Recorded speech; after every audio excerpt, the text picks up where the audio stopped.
交通部廣告包含佇咧台灣出境機票內面的機場服務費，即馬要對500塊來調懸咯。今年9月初開始要起到705，到2028年的時陣，這9月初1呢就要調到1000塊。主要原因就是這機場服務費超過10年無調整，啊那一部分就是因為這桃園機場第3航廈、第3跑道相關建設攏需要經費。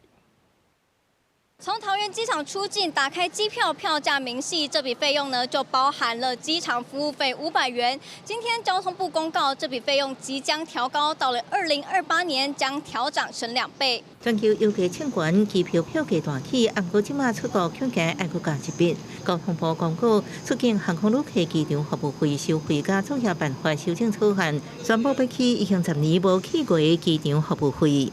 因為我們很常飛，因為我們基本上大概2-3個月就是香港、台灣飛這樣子，對，所以我就會覺得，1年下來真的差很多。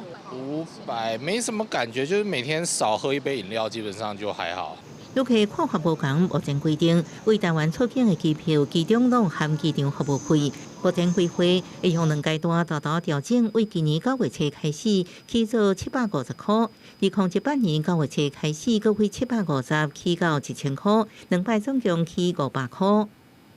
這麼來一趟，可能就3天2夜或者4天3夜的話，我們就也會考慮是不是要那麼經常來。經濟觀光的話，也會真的是會提升，可是我覺得它還是得就是要稍微balance，對，平衡，不能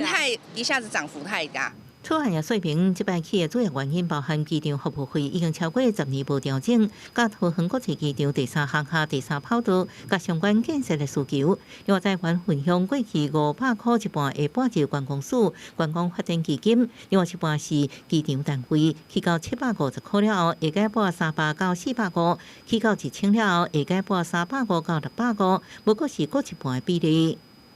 適度的往上調是比較合理的一個做法。因為這會牽涉到機場它的財政收入，我們周邊的幾個國家來看的話，我們的稅率確實是比較低廉一點。咱來看附近國家機場服務費，香港差不多大票1434塊，泰國按算6月開始起到1187塊，日本成田也按算起到1239塊。或者強調財政收支影響機場的公共設施建設狀況，提款收支對登記公司財務狀況健全並行有幫助。記者綜合報道。